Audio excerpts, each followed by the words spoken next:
hear that whistle down the line, I figure that it's engine number 49. She's the only one that'll sound that way on the Atchison, Topeka, and the Santa Fe. Hey there guys, today I'm going to be sharing a video with you about how you can easily upgrade the factory Tsunami Sound installed in these new WalthersProto F3A units A and B. And we're going to be using two of our new TDS SuperSonic small speakers. These locomotives, the Tsunami decoders in them are pretty decent, but the enclosures that the speaker is in is completely open at the bottom. This is to allow for the drive shaft to go through the speaker enclosure to reach the rear trucks. So because that enclosure is wide open, it doesn't really allow for there to be a good compression, and therefore the sound quality is pretty weak. So we have high hopes for these locomotives that we can easily upgrade the sound using these new SuperSonic small speakers and just tweaking a couple of the settings on the equalizer. So here we go. Hope you guys enjoy.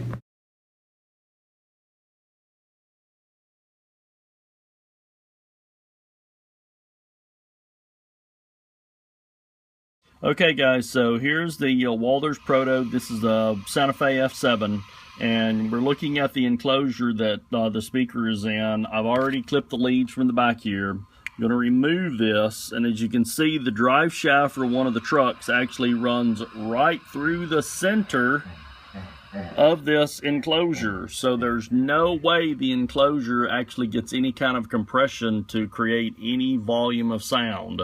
So what I'm going to do is take this speaker out. I'm going to cut the actual enclosure down so it's smooth with the top of the locomotive, and I'm going to install two SuperSonic small speakers, which should significantly improve the sound quality of this locomotive. Okay guys, so you can see here I've cut the top of the enclosure off. You can see the screw holes there, and this actually will just go right back down in the same space it was in the locomotive, and the screws go to the bottom there, and that'll hold that in place now, and it'll serve as a platform for me to put the two SuperSonic speakers. Alright fellas, so here is the installation of the two SuperSonic small speakers. I actually have these wired in parallel, so you're actually dropping this to a 4 ohm load on these speakers. The decoder's very capable of handling that, but it increases the volume just a little bit just because you're dropping that to a 4 ohm load. So we're going to put the shell on and see how she sounds. Okay guys, so we're here in my kitchen on my kitchen table, which as you can see has turned into my makeshift workbench.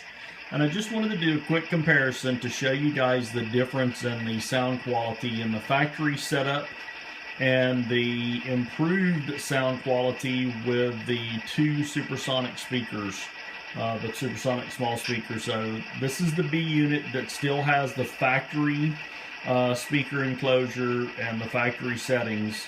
You can hear it's running right now. It sounds okay. Here's the horn.